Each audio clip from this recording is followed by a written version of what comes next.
The question that was asked was, what types of fundraising activities should we run and where and when and how? Is that a fair assessment of your question? Great. Let me begin by saying there's no magic recipe for this. It's understanding your audience, your supporters, and applying a bit of common sense if you like. If you hit them up too often, then they'll get fed up. If you hit them up with the same thing all the time, they'll get fed up. If you don't do it often enough, then you won't get enough funds raised. I'm at the website and I'm logged in as our test organisation, and I've done have fun and clicked and gone to the page, and there's a list of a list of fundraising activities, and they're split by what the individual can do and what the group or the organisation and the business can do. There is a separate presentation on running online activities in conjunction with the real world, and I suggest you have a look at that one separately. I'm going to start this one by talking from the organisation's perspective. Use it to do fees. Whether you're arranging a luncheon, a school trip, an annual membership, whatever it is, get your fees paid through us. There's a separate video on the benefits of fee payment through us, which I also suggest you take a look at. And then send regular reminders on the fees, but again, don't overdo it.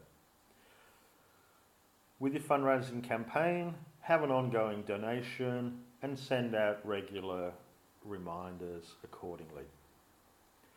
Run sponsorships with specific community events. And then on a regular basis, vary things like tipping competitions and sweepstakes.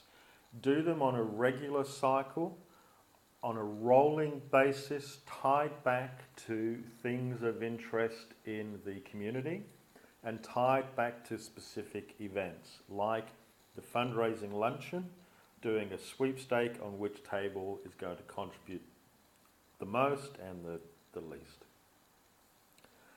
As an individual, you're hitting up family and friends mainly. And again, everything in moderation, vary it, but make it very specific. Make your campaigns highly specific. Again, pick the activities that are current within the community. So, for example, you've got a household full of soccer fans, get them to do the tipping competition on the English Premier League. The Grand National is coming up, the Melbourne Cup is coming up, the Kentucky Derby is coming up. Use that sweepstake to engage your family and friends. I don't want to be prescriptive and say do a numbers every week or do a tipping competition every fortnight, because that's not how it works. You understand your family and friends, you understand your supporters as a group and an organisation, so do everything in balance and moderation. And again, as a business, it's very similar to the group or organisation. Focus on community-based activities, do the engagement, but have the engagement that draws them into your business. So if you're running a special offer, you can tie that to a sweepstake.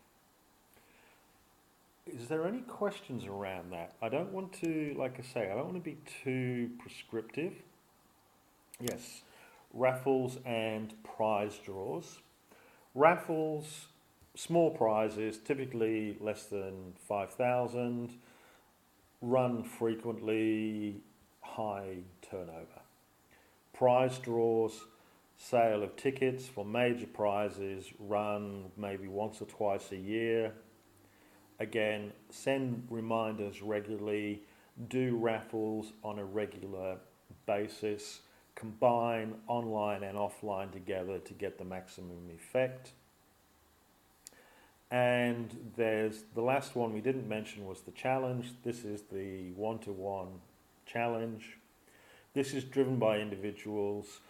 A group or an organisation just encourages individuals to do the challenge.